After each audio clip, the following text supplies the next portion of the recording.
Marcus had 1 second left to speak. 1 second to undo 23 years of lies. 1 second before everything would end forever. They say the truth will set you free. But what happens when the truth arrives at the exact moment freedom becomes impossible? When honesty and finality collide in a single heartbeat. This is the story of a man who discovered that sometimes 1 second can contain an entire lifetime of redemption. Marcus Rodriguez was 8 years old when he first learned to lie.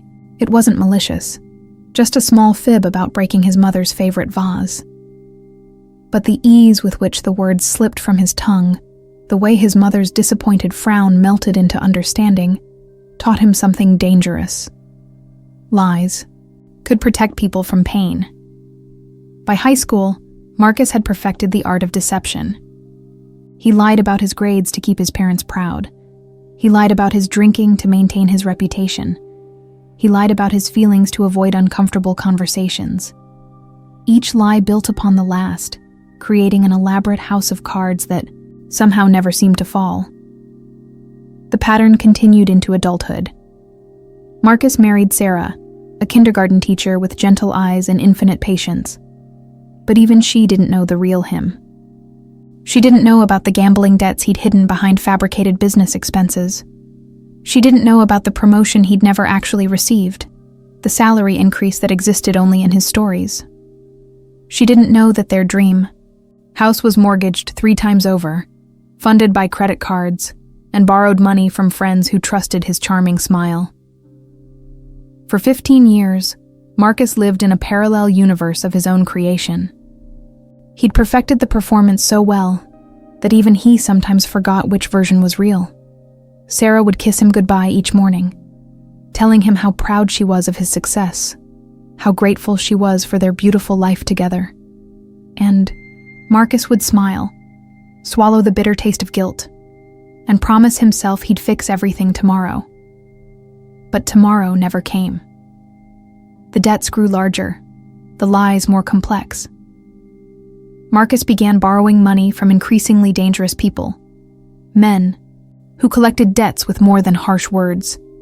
He told himself it was temporary, just until he could turn things around, just until he could make the lies into truth. The breaking point came on a Tuesday morning in March. Marcus sat in his car outside their suburban home, watching Sarah water her roses through the kitchen window. His phone buzzed with the final warning: 48 hours to pay, or face consequences.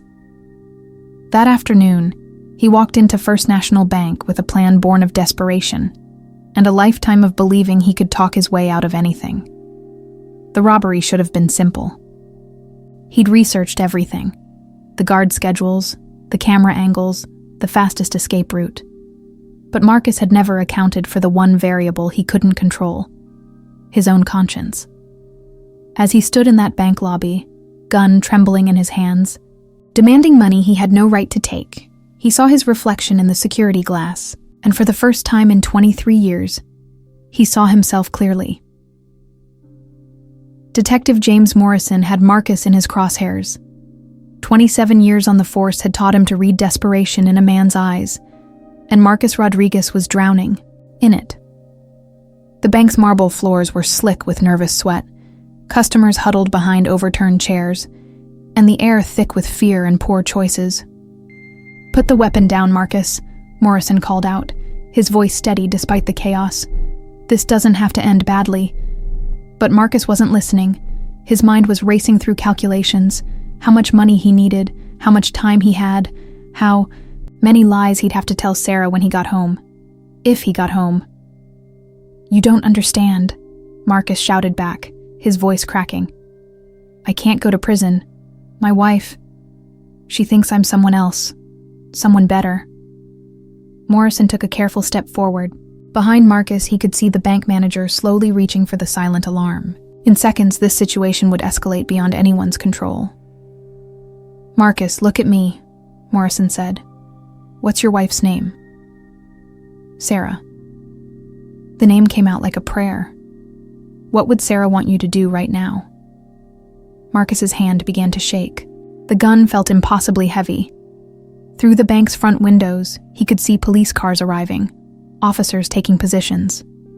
His escape route was gone. His options were vanishing like smoke. "She'd want me to tell the truth," Marcus whispered. Morrison caught the change in his voice, the shift from desperation to something else. Recognition, maybe, or surrender. "Then tell it," Morrison said softly. And in that moment, Marcus saw it all clearly. The web of lies that had brought him here. The gentle woman at home who deserved better than deception. The life he'd built on false foundations. The man he could have been if he'd chosen courage over comfort. He thought about Sarah's roses. How she tended them every morning with such patience. How she'd never given up on the difficult ones, the ones that seemed beyond saving. How she'd told him once that even the most damaged roots could grow again, given enough truth and time. The bank's security camera would later show what happened next in perfect clarity. Marcus lowered his weapon. His lips moved, forming words that the audio wouldn't capture, but his face would reveal. 3 words that contained 2 decades of confession. "I've been lying." Detective Morrison's finger was already on the trigger. Department protocol was clear. Armed suspect, public endangerment, immediate threat. But something in Marcus's posture made him pause. The gun was dropping. The man was surrendering. 1 second. That's how long it took for Marcus to speak his truth. 1 second for Morrison to make his choice. 1 second that would determine whether redemption was possible or if honesty had arrived too late. The bullet never came. Morrison later said he'd never been able to explain why he held his fire in that moment. Maybe it was 27 years of experience reading human nature. Maybe it was the way Marcus's entire body seemed to deflate as he spoke those 3 words. Or maybe it was something simpler. The recognition that sometimes, when a man falls, all the way to the bottom, the only direction left is up. Marcus spent 18 months in minimum security prison. Sarah filed for divorce 3 weeks after his arrest, but she visited him every Sunday. Not because she planned to take him back, she explained, but because she wanted to understand who she'd actually been married to all those years. "I fell in love with a fiction," she told him during one of those visits, her voice free of bitterness. "But I think I can learn to respect the truth." The conversations were brutal. Marcus laid bare every lie, every deception, every moment when he'd chosen comfort over honesty. Sarah listened with the same patience she showed her kindergarten students, asking questions that cut straight to the heart of things. "Why didn't you trust me enough to tell the truth?" she asked one gray February afternoon. Marcus had thought about that question for months. "Because I was afraid you'd stop loving me if you knew who I really was.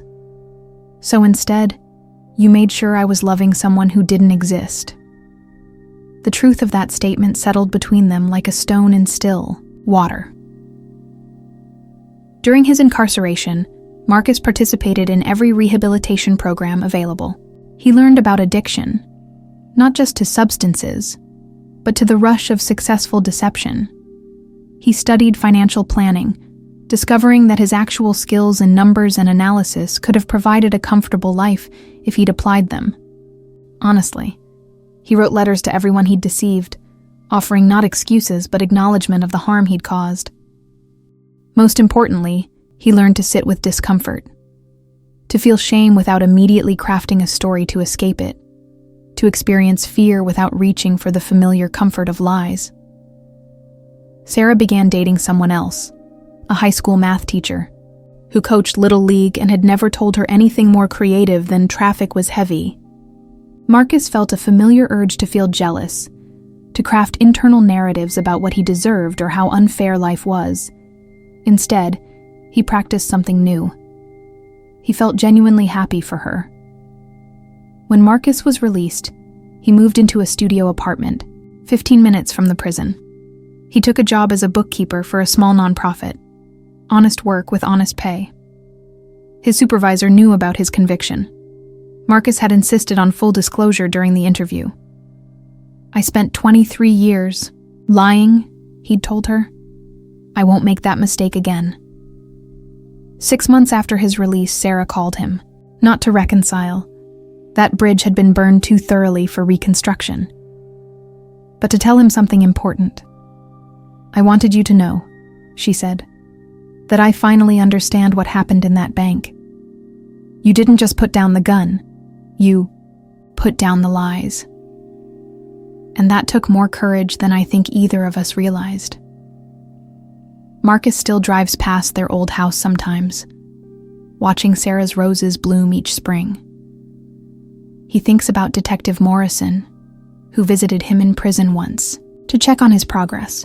He thinks about that 1 second, the moment when truth and consequence collided, and somehow created possibility instead of destruction.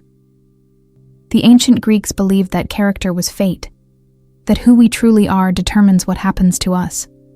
But Marcus learned something different in that bank lobby. Sometimes fate gives us 1 second to choose who we want to become, 1 second to trade comfortable lies for difficult truth, 1 second to discover that even at our lowest moment, redemption is still possible. What truth have you been afraid to tell? What lie have you been comfortable living? Because somewhere, in the space between heartbeats, your 1 second might be waiting. And when it comes, the question won't be whether you're ready. The question will be whether you're brave enough to speak your truth 1 second before it's too late. If this story moved you, share it with someone who needs to hear it. And remember to subscribe for more stories about the moments that change everything.